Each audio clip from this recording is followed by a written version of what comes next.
pra gente. Seu noivo voltou da missão com honra. Certo? Sim. Desempregado? Desempregado, sim. Com a faculdade engatada ou ainda tinha que fazer vestibular? Como é que foi? Conta aí pra gente como é que foi Hum. o pós-missão do seu noivo. Sim, foi uma fase muito difícil, porque, né, a gente imagina que eles vão voltar e já vai engrenar tudo, voltar a estudar, voltar para um trabalho bom. Ele não conseguiu voltar para o trabalho que ele tinha anteriormente, né, antes de ir para a missão. Ele não conseguiu voltar para a faculdade, porque tem toda aquela pressão de volta da missão, tem que casar, né? Não pode esperar, tem que casar. Então, assim, com relação ao casamento, eu estava mais preparada, né? Porque eu fiquei realmente focada nesses 2 anos em pagar o casamento, em conseguir as coisas para nossa casa. Eu já tinha praticamente meio enxoval montado, né? Eu comprava as coisas, então assim, tinha essa coisa de casar rápido, sabe? Então ele não voltou para a faculdade, ele não conseguiu um emprego rápido. Como ele fez missão aqui nos Estados Unidos, ele acabou indo dar aula de inglês, mas como vocês sabem, no Brasil é muito pouco que se paga, né, para um professor de inglês. Então eu acho que ele ficou coisa de 1 ou 2 semanas e aí ele acabou indo trabalhar na empresa do tio dele, porque ele não estava conseguindo trabalho e a gente, assim, naquele momento de desespero, né? Todo mundo, e aí, vão casar quando e tal, nananã. Então, ele voltou da missão, na outra semana a gente marcou o casamento. Ele voltou em janeiro, nós marcamos o casamento para maio, sem ele ter um trabalho. Eu trabalhava, graças a Deus, mas ele não tinha trabalho, então foi assim, coisa de fé mesmo, sabe? E logo depois que nós marcamos o casamento, eu saí do trabalho que eu estava, então eu ainda fiquei aí umas 2 semanas desempregada, mas assim, com fé de que tudo ia dar certo, porque é isso que os líderes nos falam, né? Confia em Deus, que Deus vai prover. Graças a Deus, assim, eu tinha. É, eu já era formada, tinha bastante experiência, tinha contatos, né? Então, assim, eu consegui me recolocar no mercado de trabalho rapidamente, mas ele teve que ir trabalhar na empresa do tio dele porque não estava conseguindo nada na área e também não conseguiu voltar a estudar, né? Por conta de ser tudo muito rápido, né? Volta da missão, casa, e aí Tem que começa a trabalhar. vida dois. A gente sabe que o começo é difícil, né? Questão financeira, tem que comprar tudo, tem que, enfim. Então, E foi assim vocês que aconteceu. casaram e foram morar no apartamentozinho de vocês ou foram morar com pais? Não, não, nós casamos e fomos morar de aluguel, né? Quando eu fui dar entrada no buffet, eu tive essa oportunidade, eu pensei, eu acho que eu vou dar entrada num apartamento, ao invés de pagar o casamento. Mas como eu tinha aquele sonho de, falei, não, eu quero casar, eu quero realizar do jeito que eu quero, fazer aquele casamento bonito, né? Então eu falei, não, não vou dar entrada no apartamento. Aí fui cair na besteira de pagar o buffet. Então nós tivemos que morar de aluguel. Desde que nós nos casamos, a gente morou de aluguel. Então pronto, vocês casaram, você estava toda estruturada, preparada, ele ainda Sim. tentando se organizar. Sim. Vocês ficaram casados? Nós ficamos casados 1 ano no Brasil e depois viemos aqui para os Estados Unidos, né, com a intenção de estudar e trabalhar e tudo mais. E aqui ficamos mais 3 anos. Então nós ficamos casados por 4 anos. Uhum. E o total de Então, relacionamento, 7. e como é que você Entre namoro, noivado e casamento. como é que você descreveria o relacionamento de vocês? Né? Até o ponto em que começou a dar problema, né? Que a gente vai falar daqui a pouco. Certo? Ouro e esses anos de casamento. Vocês, assim, eram super entrosados ou sempre houve algum tipo de desconexão? Fala aí pra gente. Eu acredito que nós vivíamos muito bem, assim, como todo casal, né? A gente sempre teve nossas diferenças, mas assim, a gente sempre se respeitou muito, a gente sempre teve amor, sabe? E a gente era bastante parecido, assim, gostávamos de fazer as mesmas coisas, tínhamos os mesmos gostos, um círculo de amizade, assim, que tanto eu quanto ele lidávamos muito bem. Então, assim, tanto no namoro quanto no noivado, no casamento, eu acho que a gente viveu muito bem. Lógico que o casamento tem algumas responsabilidades, então acaba, né, acontecendo de você trabalhar muito, estudar muito e não ter muito tempo para aproveitar, mas assim, a gente vivia muito bem.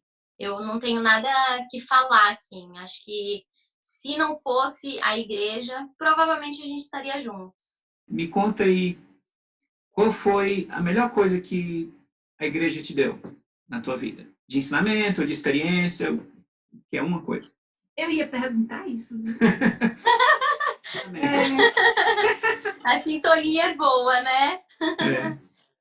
Bom, assim, eu vivi muitas coisas boas dentro da igreja, né? Aprendi coisas muito boas, mas assim, o meu caráter, né? O meu jeito de lidar com as pessoas, com a vida, enfim, com as responsabilidades que a gente tem, né?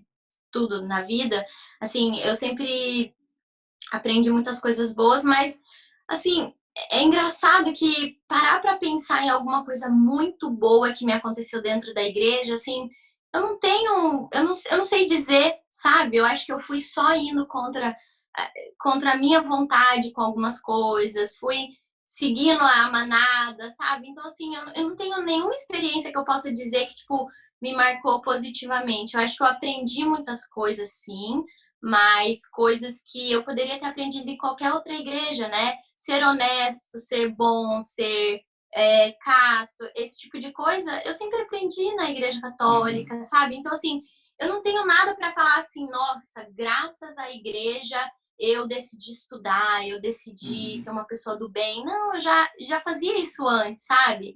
Então, assim, eu juro que eu não sei o que eu posso dizer, assim, de tão formidável que me aconteceu dentro da igreja, sabe? Fica até chato, né? Mas, Não, meu pelo Deus. contrário, é super normal. Eu acho assim super válido. Experiências diferentes, né? O que você falou é muito válido, né? Você já tinha todos esses princípios ensinados pelos seus pais, pela Igreja Católica, etc. E tem um dizer aqui nos Estados Unidos, né? O pessoal pós-mormon, né? Fala assim, né? O que tem de bom na igreja não é exclusivo dela, né? Sim, O que tem de exclusivo na igreja ou não é bom ou não é verdadeiro, né? exatamente. Então, eu acredito que até certo ponto esse dizer é muito correto, é verdadeiro. É correto. Sim, faz muito sentido. Mas, Laísa, você teve experiências ruins e que marcaram, Sim. né? Ainda lá no Brasil, eu sei que você teve experiências que não foram boas na igreja, Uhum. e aquilo marcou você. Quer compartilhar com a gente? Sim, assim, eu acho que naturalmente, né, as pessoas dentro da igreja, elas sempre estão ouvindo que elas são melhores que os outros, que elas têm padrões elevados, sabe? Então, assim, acontece naturalmente uma certa competição, até dentro de casa, assim, sabe? Tipo, eu quero ser melhor que o meu irmão, eu vou conhecer mais da história da igreja para eu poder, sabe? Tipo, sei lá, me sentir superior. Então, assim, eu sempre me senti um peixinho fora d'água, porque eu não era nada disso, sabe? Eu não tinha conhecimento de nada disso. Então, assim, rolava muito julgamento, sabe? Olhares, tipo, às vezes as pessoas falavam algumas coisas que machucavam, né? Tipo, você não sabe de nada, você não nasceu na igreja, você não tem os padrões, a sua família não é da igreja, sabe? Então, assim, sempre acontecia um comentáriozinho ou outro aqui, ali, né? Coisas assim que acabavam deixando a gente se sentir mal, sabe? Eu não deixava isso me abalar, mas de uma maneira, assim, me fazia ver como eu não queria ser, sabe? Eu não quero ser essa pessoa que julga, que aponta, sabe? Antes de eu conhecer o mormonismo, assim, eu percebia que eu não era assim. Depois que eu entrei para a Igreja dos Mormons, assim, eu comecei a, sabe, naturalmente me sentir superior às outras pessoas, porque eu estava na igreja verdadeira, porque, sabe, minhas irmãs não conheciam a verdadeira, a veracidade do evangelho, sabe? Então, assim, um sentimento de que você é superior às outras pessoas que não me fazia bem, sabe? Então, assim, um pouquinho antes de eu passar por essa minha crise de fé, né, de abandonar a igreja, eu ficava pensando assim, nossa, será que Deus está feliz com essa minha atitude, né, de julgar o meu irmão, de julgar o meu próximo, de estar ali achando que eu tô na casa de Deus, mas eu tô assim, olhando torto para a irmã que não, sei lá, que tá com uma saia um pouquinho mais curta, ou que o irmão que não tá indo mais pra igreja, ou a irmã que não tá participando do sacramento, sabe? Então, assim, era coisa assim que eu ficava me perguntando, eu falo, nossa, eu acho que Deus não quer isso de mim, sabe? Isso não é o que Deus nos ensina ali dentro, né? Então, assim, é uma coisa que eu aprendi como eu não queria ser, sabe? Eu não queria ser essa pessoa que apontava o dedo pros outros, não só para as pessoas fora da igreja, mas para as pessoas que estavam ali dentro também, sabe? Você já deve ter participado de uma reunião, assim, de liderança, né? Sabe como é, assim, nossa, é horrível, assim, acontece tudo ali dentro, menos você sentir o espírito, né? Porque Uhum. fala da irmã que faz isso, que não faz aquilo, ai, é muito ruim, assim. Pergunta. Conta Sim. pra gente como foi essa história que o teu dízimo sumiu. Bom, então, com relação ao dízimo, né, assim, na Igreja Católica, a gente sempre aprendeu a pagar o dízimo, mas, assim, doar conforme o nosso coração, né? Eu fui aprender sobre os 10%, né, sobre pagar certinho, quando eu conheci a Igreja dos Mórmons. Então, assim, tanto no Brasil quanto aqui, desde que eu vim morar aqui, eu sempre procurei ser muito fiel com relação ao dízimo. Então, assim, deixava de pagar algum boleto para pagar o dízimo. E assim, aqui, às vezes, né, pelo fato de eu ter o visto de estudante, é muito caro, né? Então, às vezes acontecia no mês que eu tinha que pagar a escola, eu não conseguia pagar o dízimo integral, então às vezes eu pagava ele parcial, e aí acontecia de, tipo, no outro mês eu consegui pagar tudo. Então, às vezes já aconteceu de eu ficar até 3 meses sem conseguir pagar o dízimo, porque era os meses que eu estava pagando a escola, né? E aí eu fiz uma meta, juntei um dinheiro, e aí fui lá e dei uma bolada para pagar o dízimo. Então, toda vez que tinha um acerto anual, né? Para quem não sabe, na Igreja dos Mórmons, no final do ano, né? É costume o bispo, o presidente, chamar o casal para verificar se eles estão sendo dizimistas integrais, né? Então, assim, sempre rola aquele constrangimento, né? Quem é dizimista parcial fica se sentindo mal. Então, assim, eu sempre procurava até quando chegasse o dia da reunião, a gente ter pago tudo certinho para poder falar que sim, fomos dizimistas integrais e tudo mais. Então, quando foi em 2017, se eu não me engano, tava faltando acho que 2 meses do meu dízimo. Não tinha na listagem. E eu tinha o comprovante que eu tinha pago. Então eu falei, olha, tá faltando 2 meses do meu dízimo, né? Aí eu fui, e aí o presidente falou, não, então traz os seus papéis que a gente vai confrontar aqui com o sistema e ver o que aconteceu. Só que final de ano, aquela correria, eu acho que eu ia viajar, deixei passar. Quando foi no final do outro ano, de 2018, aconteceu a mesma coisa. Tava faltando Isso nos 3 Estados Unidos.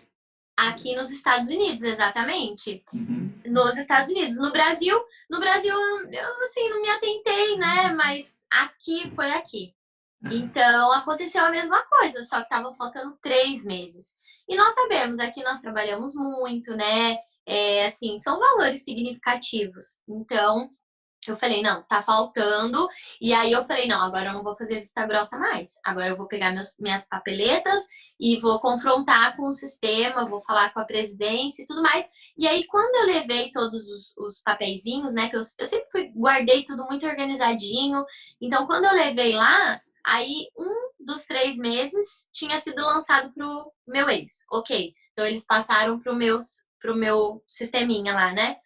E aí, 2 meses simplesmente sumiu. E aí foi aquela coisa que, tipo, o pessoal da liderança foi procurar nos bolsos do casaco para ver se não tinha esquecido de lançar ou se, enfim, tinha ficado com alguém e não foi encontrado, né? Então, assim, aquilo para mim foi uma coisa que me desestabilizou muito, porque eu tinha muita fé que o dízimo era utilizado para realmente para a obra de Deus, para ajudar as pessoas. Então isso me abalou profundamente, porque para mim era muito difícil eu conseguir pagar o dízimo, né, piamente, certinho. Então quando aconteceu isso pela segunda vez, no segundo ano consecutivo, eu fiquei muito chateada. E aí o meu ex falou para mim que se eu quisesse, a gente podia, né, mandar isso para Salt Lake. Porém, as 3 pessoas da liderança aqui teriam que pagar do bolso deles. E tinha um senhorzinho lá de uns 70 anos, o cara trabalhava que nem, sabe assim? Eu falei, 70 não, mas uns 55, 60 anos, eu falei, não, como que eu vou fazer, né, um senhor que trabalha suado aqui nos Estados Unidos, ter que tirar do bolso dele, sabe? Então eu falei assim, não, vamos deixar isso pra lá. E aí eu não fui adiante com isso, sabe?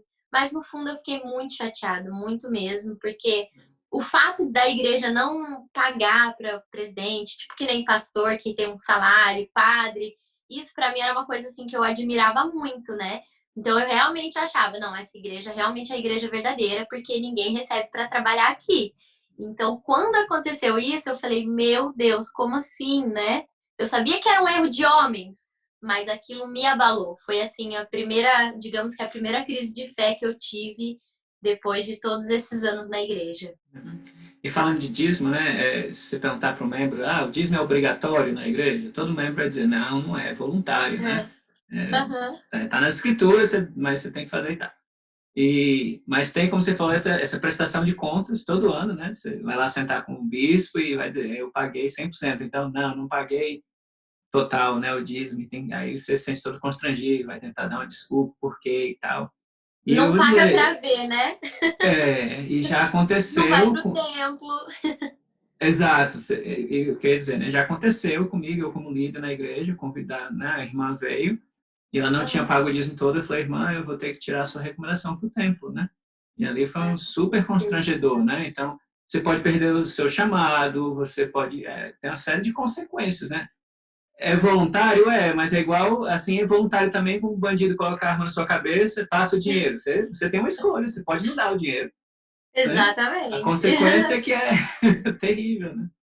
Você perde o seu, assim, você perde o seu passaporte, né, para entrar no templo. E Exato. todo mundo fica sabendo, é incrível. Tudo que acontece ali dentro da salinha com o bispado, a ala inteira fica sabendo, todo mundo fica olhando assim, você tá precisando de alguma ajuda? Sabe assim, umas coisas, né?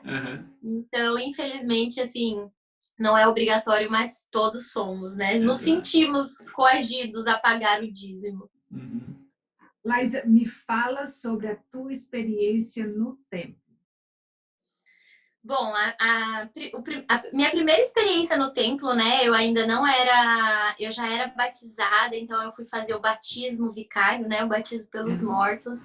Então, assim, foi aquela coisa bem impactante, porque eu achei muito lindo. Quando você chega perto do templo, né? A gente ia de ônibus para Campinas, né? Então você vê aquele prédio maravilhoso, lindo, o Anjo Moroni, né? Todo banhado a ouro, aquela coisa deslumbrante, assim, né? O jardim, assim, traz uma paz muito gostosa, um sentimento muito bom. Mas a partir do momento da recepção que eu entrei, que eu vi os 12, né? Os 12 bois simbolizando as 12 tribos de Israel, assim, eu senti uma coisa tão pesada, sabe? Que eu falei, meu Deus, será que é isso mesmo, né? E aí, quando eu fui fazer o batismo vicário, eu também não me senti bem, sabe? Uma coisa assim, monótona, todo mundo fazendo a mesma coisa, parece um monte de soldadinho batizando, né? Então, assim, não gostei, sabe? Mas aí, quando eu entrei no templo, né, que eu fiz a investidura, também achei muita coisa estranha, a roupa, receber um novo nome, todos esses simbolismos, assim, não me agradaram. Eu gostei de ver o filme e gostei de ir na sala celestial. Somente isso. O restante, assim, não fazia muito sentido para mim, sabe?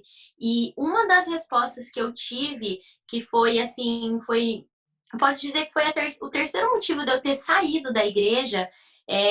O primeiro foi por conta do dízimo. O segundo foi uma experiência que eu tive com a família do meu ex, que eu decidi que eu não queria mais fazer nada por fazer, sabe? Eu não queria mais fazer nada para agradar outras pessoas. Eu queria fazer o que meu coração mandasse. Eu queria, sabe, servir as pessoas de acordo com o que eu sentia que eu deveria fazer. E aí eu percebi que eu estava indo para a igreja porque eu tinha um chamado, porque eu tinha que servir, porque senão alguém ia me ligar, por que você não veio para a igreja? Então, com essa experiência que eu vivi, eu decidi que eu não ia fazer mais nada por fazer. E eu percebi que eu estava indo para a igreja porque eu tinha que ir, não é porque eu queria ir, entendeu? E aí, essa terceira coisa que aconteceu foi no templo, que eu já estava assim, meu Deus, eu não tô feliz nessa igreja, eu não quero isso pra mim, eu não quero estar em um lugar que eu não me sinto bem, que eu tenho dúvidas. E aí eu fui pro templo pedir uma revelação, né? Porque, pra quem não sabe, nos templos mormons, dizem que Deus fala com a gente, que a gente vai receber revelação, por isso que a gente sempre tem que estar indo. Eu ia praticamente todos os meses, eu fazia a meta de uma vez por mês pro templo, caravana e tudo mais. E aí eu nunca tinha recebido uma revelação. Já fazia 6 anos que eu estava na igreja. E aí, nesse dia, eu decidi ir para a igreja porque eu não estava bem. Eu falei, meu Deus, eu quero saber o que eu devo fazer da minha vida. Aí fui sozinha para o templo, acho que eu fui com a prima do meu ex, porque ele não pôde ir. E aí, depois que eu fui para a sala celestial, eu tive aquele momento e eu falei, Deus, eu não tô feliz na igreja. Eu não sei o que está acontecendo, mas eu não quero mais ir para a igreja. E eu ouvi uma voz falando, sai da igreja. E assim, foi uma coisa muito forte, porque eu nunca tinha tido nenhuma experiência de ouvir alguma voz, e era como se alguém tivesse falado no meu ouvido, sai da igreja. E eu fiquei assim, tipo, sabe, eu olhei assim pros lados, eu tava sozinha, eu falei, meu Deus, será que é isso mesmo? Então assim, foi a primeira revelação que eu tive dentro do templo, uma voz falando pra eu sair da igreja. Então quando eu saí de lá, eu falei, é isso que eu vou fazer. Eu vou seguir essa voz, eu vou seguir esse meu, sabe, o que eu tô sentindo aqui no meu coração, que isso não é mais pra mim. Então foi a primeira revelação que eu tive dentro de um templo mormon. Engraçado, né? Aí um membro da igreja ativo, fiel, que estiver assistindo a gente agora vai dizer, foi Satanás, né? Mas aí cria um conflito, porque na teologia Dentro da do igreja, templo? né, Lúcifer não tem poder nenhum dentro do templo, né? E aí Exato. a única alternativa, né, que fica o membro da igreja tentar justificar é, não, então isso veio da cabeça dela, ela já queria sair mesmo, né? Uhum. Você, na tua cabeça, você já tinha decidido alguma coisa naquele momento? Você estava realmente Nenhum, buscando?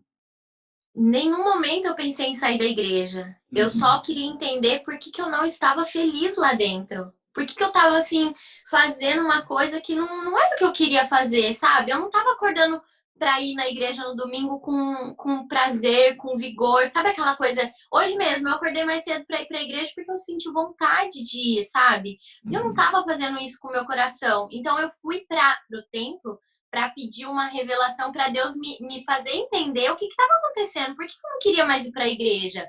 Mas em nenhum momento eu fui para falar, eu quero sair da igreja, ou isso não é mais para mim, sabe? Não, eu não tive nenhuma intenção de fazer isso. E outro, né? Se a tua intenção era já sair, para que tu ia perguntar isso no templo, né? Lógico Então, que não, né? claramente você estava tentando encontrar uma forma de ficar. E aí vem essa Exato. voz e te diz isso. Aí eu peço, membro da igreja que estiver assistindo agora, né? Uhum. Explica pra gente isso. O que foi essa voz na cabeça da Laís? Entendeu? Que foi. E era uma voz, era assim, não foi um sussurro, sabe? Foi como Uhum. se alguém tivesse falado no meu ouvido, sai da igreja. Eu olhei assim, sozinha, eu falei, meu Deus, será que Uhum. é isso? Então, assim, realmente eu fui com meu coração aberto, pedindo ajuda para Deus me ajudar a ficar na igreja. Eu não fui pedir para ele falar para eu sair da igreja, sabe? Não foi uma coisa que eu criei na minha cabeça. Então, Uhum. assim, foi muito forte, foi muito real.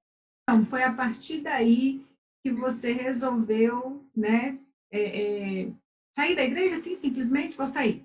Como é que foi? Conta aí, a partir desse momento, E como é que você deu a notícia, né, pro amado, né? conta pra gente aí, a Sim. partir daí, como é que foi? Sim, isso foi numa quinta-feira, né? Era uma quinta-feira à noite, eu tinha ido pro templo.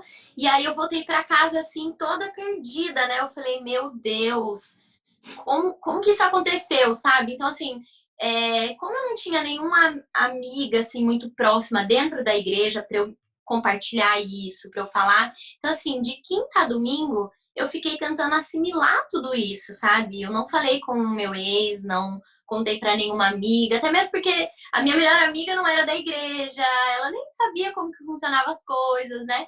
Então, assim, foi uma coisa assim, bem eu e Deus, sabe? Então, quinta, sexta, sábado. Quando foi no domingo, o despertador tocou para ir para a igreja, e aí eu falei, eu não vou para a igreja. Aí ele, como assim você não vai para a igreja? Eu falei, não, eu não vou mais para a igreja. Eu não quero mais ir para a igreja. Eu decidi que não é para mim mais. E aí ele, não, como assim? O que aconteceu e tal? Daí eu expliquei, eu falei, né, sobre o dízimo, ele já sabia que isso tinha me abalado bastante, e aí eu contei que eu fui para o templo, que eu recebi essa revelação e que eu estava em paz com a minha decisão, que eu não queria mais ir para a igreja. E aí ele falou assim, não, eu vou te ajudar, você tem alguma dúvida? E eu falei, nossa, eu tenho todas as dúvidas, porque, para ser bem sincera para vocês, eu nunca acreditei na história da igreja, nunca. Assim, Joseph Smith, sabe, eu não entrava na minha cabeça como que a minha família nunca tinha ouvido, sabe? Meus pais são pessoas tão do bem, como que Deus tinha deixado eles de lado, sabe? Eu tinha pessoas tão boas na minha vida que nunca ouviram falar da igreja. Então, assim, toda essa história nunca bateu muito. Poligamia, sabe? O domingo, que era uma coisa que eu não achava que era necessário, sabe? A gente deixar de viver com os nossos familiares, deixar de estar em sociedade pra só ir pra igreja. Assim, tinha muitas coisas. E aí, quando ele me falou isso, ele falou assim, eu quero te ajudar. Me fale o que você tem dúvida da igreja. Aí eu comecei a pesquisar tudo que eu tinha dúvida. E aí foi quando eu comecei a pesquisar na internet, comecei a ler alguns manuais, e aí eu fui, tipo assim, sabe, pegar mesmo um papel e anotar todas as coisas que eu tinha dúvidas e tal. E aí foi quando eu encontrei o canal da Vânia Amor, que aí foi, tipo assim, não. O anticristo. nossa, foi assim um bálsamo na minha vida. E quando eu falei pro meu ex que eu encontrei o canal de uma mulher que era da igreja e que as dúvidas que ela tinha era muito parecido com que as minhas dúvidas, começou a clarear muitas coisas, ele falou, não, isso é tudo anti-mormon, você não pode ver, você não pode olhar nessas coisas. Ele já tinha me falado antes. E antes eu não pesquisava. Simplesmente eu falei assim, eu vi um vídeo, tava vendo uma coisa nada a ver e pareceu um vídeo dentro do templo. Aí eu falei pra ele, não assisti isso aí é tudo coisa de anti-mormon, você não pode pesquisar por esse lado e tal. Só que aí dessa vez, como eu estava com meu coração em paz, e aí o que ele falou que eu não podia pesquisar, daí eu falei, não, mas eu quero pesquisar. Eu quero, sabe? Eu quero entender todas essas coisas. Então, assim, eu maratonei os vídeos dela. Foi assim, eu trabalhava o dia inteiro com fone, eu ia pra escola, toda pausa que eu tinha, eu tava ouvindo, eu tava, sabe? Então, assim, foi um bálsamo mesmo, sabe? Sabe o que isso me Uau, faz lembrar, Laís? alívio. O pessoal, os missionários, né, não falam que vai ter um dia que se vai ter fome e sede da verdade, né? E quando você Sim. começa a ouvir esses vídeos, assim, da Vânia, do meu canal, de outros que tem por aí, né? Pelo menos esse era o sentimento que eu tinha, né? Nossa, eu queria absorver aquilo intensa e rápido, né? Intensamente. Eu brinquei, né? Chamei de anticristo, mas é brincadeira, né? Esse é o que Claro. os membros da igreja pensam dela e provavelmente estão pensando de mim já também. Mas De a nós gente é amigo da Vânia. Exato, de você também, que tem canal. Né? Mas a gente é amigo da Vânia, já se encontrou com ela várias vezes, gosto muito dela. Que legal. E depois eu encontrei o canal de vocês. Na verdade, a Sandra eu acho que não participava ainda dos vídeos, né? Era só o Marcelo. Mas quando eu comecei a ouvir os vídeos, eu fiquei meio na dúvida se ele era da igreja, se ele não era, porque assim, você realmente era bem profissional, assim, sabe? Você não puxava sardinha em nenhum momento para assim, o seu lado pessoal e nem para a igreja. Você falava a verdade, né, assim, a doutrina bem aprofundada, todos os estudos que você fez e tudo mais. Então, assim, eu gostei bastante e eu comecei a me aprofundar, sabe? Eu não fiquei só nos vídeos. Eu ouvi os podcasts em inglês, as experiências que as pessoas tiveram. Então, assim, sabe, foi muito bom, assim, foi um alívio, sabe? Eu saber que não era só eu que tinha dúvida, que muitas pessoas estavam passando pelo mesmo que eu estava passando, sabe? Então é muito bom quando você descobre que você não tá sozinha, né? Porque eu me senti completamente sozinha. Eu me senti um peixinho fora d'água. O meu ex, assim, nossa, ele ficou horrorizado. Ele falou, meu Deus, como assim? Você vai sair da igreja, sabe? Então foi muito bom encontrar apoio de vocês. E achei muito legal nos teus primeiros vídeos, né? Você fala logo, né? Eu tô gravando isso aqui não é para ficar popular, né? Para ter 1 milhão de seguidores, é para ajudar alguém que esteja passando por essa situação, né? E é interessante quando a igreja ensina muito, né? Quando as pessoas se batizam, elas precisam de uma comunidade, de amigos, né? São as 3 coisas, né? Ser nutrido pela boa palavra, ter uma responsabilidade e ter um amigo, né? Ou seja, ela precisa ser abraçada pela comunidade, né? E quando você sai, né? Você precisa da mesma coisa. né? Então, essa é a ideia do canal. A Vânia, você, o Mormon Ova, eu. Uhum. A ideia é essa, né? É criar uma comunidade. Olha, você não está louco, está pensando isso que está pensando. Sim. E, olha, tem um grupo enorme de pessoas aqui que passou por isso, que pode te dar um apoio, pode te ajudar, e que estão seguindo a vida felizes, né? Sua vida não vai acabar. Exato. Né? Então, acho Exato. muito, muito legal isso. E a gente vai, daqui a pouco, vai falar um pouco sobre isso também, sobre o porquê, né? Sim.